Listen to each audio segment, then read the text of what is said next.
Oke, selanjutnya ini adalah soal tentang kamera.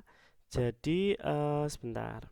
Soal tentang kamera. Nah, ini kameranya ini memakai lensa apa, anak-anak? Lensa cembung ya.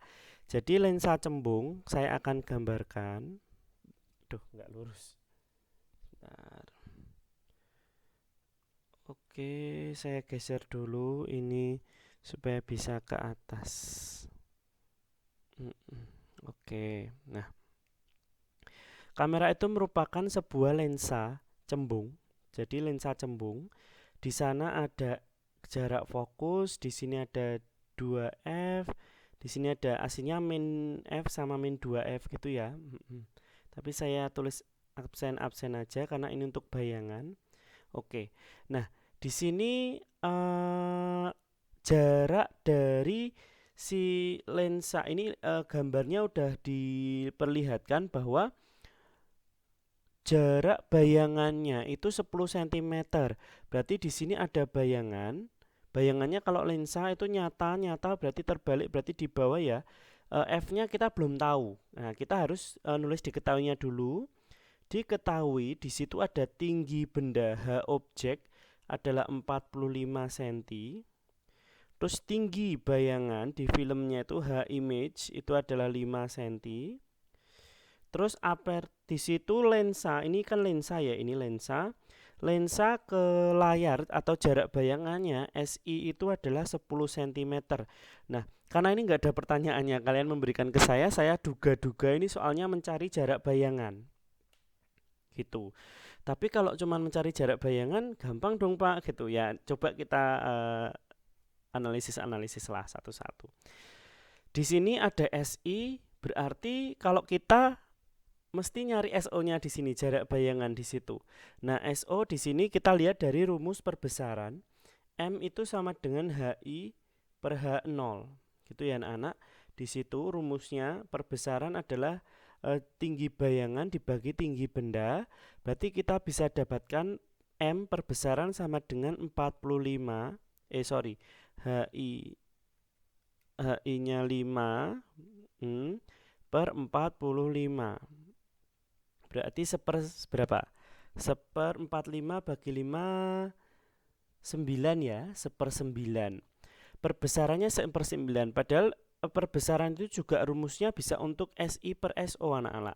Jadi tinggi bayangan dan jarak bayangan, jarak benda itu dia sama. Ketika bayangannya kecil berarti tinggi bayangannya pendek, berarti jarak bayangannya juga kecil gitu loh. Artinya sebanding.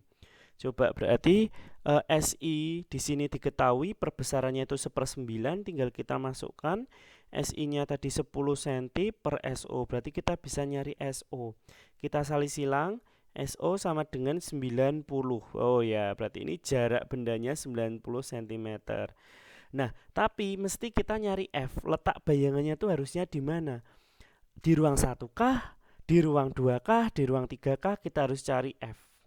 1/F sama dengan 1/So plus 1/Si. Sosis, siso. Sama aja ini.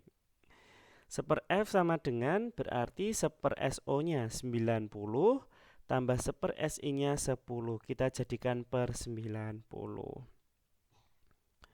90 di sini tetap 1. Kalau yang ini 9 ya. Oke. Berarti sama dengan 10/90 itu 1/F. Berarti F-nya dibalik sama dengan 90/10 sama dengan 9 cm. Berarti kira-kira, nah bendanya itu berada di ruang berapa? F-nya ini kita langsung gambarkan yang di gambar atas ini ya. F-nya ini 9 cm. Berarti 2F-nya ini 18 cm gitu ya anak-anak. Berarti bendanya 45 cm itu ya ada di ruang 3, mbuh 14 di sini. Paling ada di sini. Pohonnya itu ada di sini, di ruang 3. Nah, yuk kita tentukan sifat bayangan. Sebentar. Duh, kecilan. Agak diperbesar. Oke, nah berarti kalau misalkan kita tentukan ruang bayangannya, apa namanya sifat bayangannya sekarang, Kalau benda, ruang benda sama dengan benda, ben gitu ya. Sama dengan di ruang 3. Berarti ruang bayangannya di ruang berapa anak-anak? Di ruang 2. Ruang 2 bayangan ini ruang 1, ini ruang 2. Berarti bayangannya di ruang 2 ini berarti sifatnya nyata. Nyata ini ya, ini kan berarti ruang bayangan di ruang 2. Nah, ruang bayangan di ruang 2 berarti sifatnya adalah 3 nyata. Di depan itu di ruang 2 itu sifatnya nyata ya anak-anak. Nyata 3 ke 2. Nek nyata berarti pasti terbalik. Nah, nyata pasti terbalik 3 ke 2 diperkecil itu sifatnya. Pak, tapi yang ditanya itu jarak ini ya Pak, apa gitu. Saya kurang tahu soalnya ini nggak ada yang ditanyakan, pertanyaannya nggak ada. Jadi saya cuma menduga-duga aja ya anak-anak. Oke, sifat bayangannya nyata terbalik diperkecil begitu. Jadi kesimpulannya bendanya itu terletak 90 cm jauhnya ya anak-anak, 90 cm jauhnya, sifatnya adalah nyata, terbalik dan diperkecil sifat bayangannya. Karena di ruang bendanya di ruang 3, bayangannya di ruang 2 pasti ya, karena harus sama dengan 5. Karena di ruang 2 itu di depan lensa, di depan kamera, berarti sifatnya kok di depan dibiaskan karena tadi di sini di sebelah layar gitu. Nah, jadi sifatnya nyata, nyata pasti terbalik, terbalik karena 3 ke 2 berarti diperkecil.